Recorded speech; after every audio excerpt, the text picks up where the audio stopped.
really understand what the colon meant. And then later, when I was married, I asked my husband, what does that colon mean? And he would explain what it meant. And I'm so thankful for my husband because he could understand the English in the Bible and he could help me to learn. So finally, one day, my sins started to bother me. Am I really forgiven for my sins? I don't know. But I started reading the Bible, and then one day I realized my sins are gone. I am forgiven. But exactly when I became saved, I don't remember exactly, but I remember that I felt free. So we joined the Mennonite church, but they focused on how you should dress and all these rules. First I was excited to learn the Bible and become mature, and then it started falling off, and I had the other Mennonite lady said, oh no, come over here and we'll help you follow the Bible. So I went to the other church,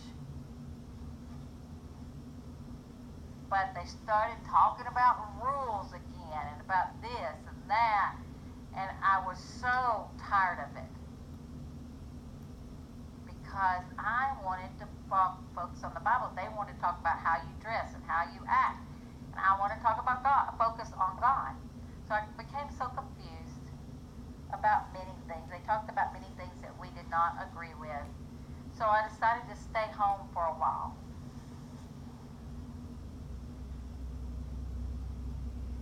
I know when I first left, I was so excited and I was so happy and I felt the joy, and then now I wasn't. So we found another church, and the women had blouses.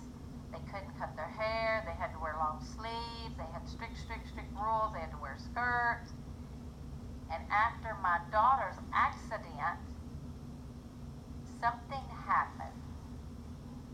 Something happened in the church when they took my two older sons from me. They talked about us being bad parents, and they took our two older kids.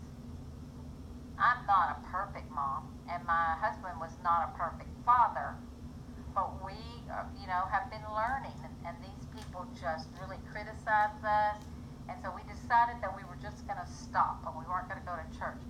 So my husband said, we've already joined 3 different churches, and they're like cults, strict rules.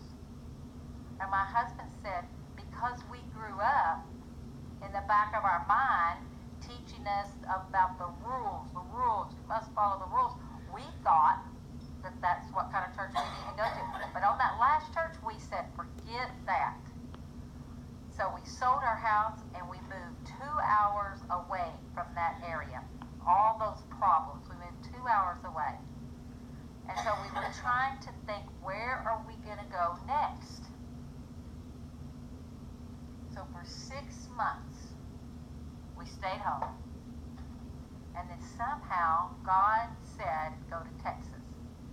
So we flew to Texas and we looked around. And then what happened, my friend, he was an ex-Amish missionary, I met him, and he said, I have a job for your husband, and I can help you find an apartment. And so we moved to Texas. We didn't know hardly anybody in Texas, but we started a new life. We didn't know how it would be for us because we didn't know anyone that was out of our comfort zone. But good for us. Now we love Texas. We're meeting different people. God is blessing us. And now we're going to stop focusing about the churches we went to in the past, but start focusing on joy and the Bible and the bad things that have happened in our life. We're not going to think of those. We're going to think of peace and where we are right now. And I'd always ask people before, pray for me that I can be strong. In Acts chapter 4, verse 12, it says, Jesus is the only one that can save people. His name is the only powerful name in the world, and he will give salvation to people. We must be saved through Jesus. All those other churches when I was growing up said if I got baptized in the Amish church, then we're saved. Maybe we'll go to heaven if we do very good things, but if we didn't, then we wouldn't. And then finally I understand that the Bible says we can only get to heaven through Jesus.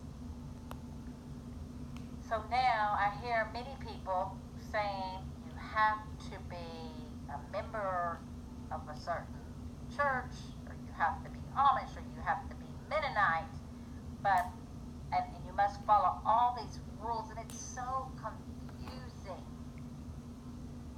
But with God, we can be saved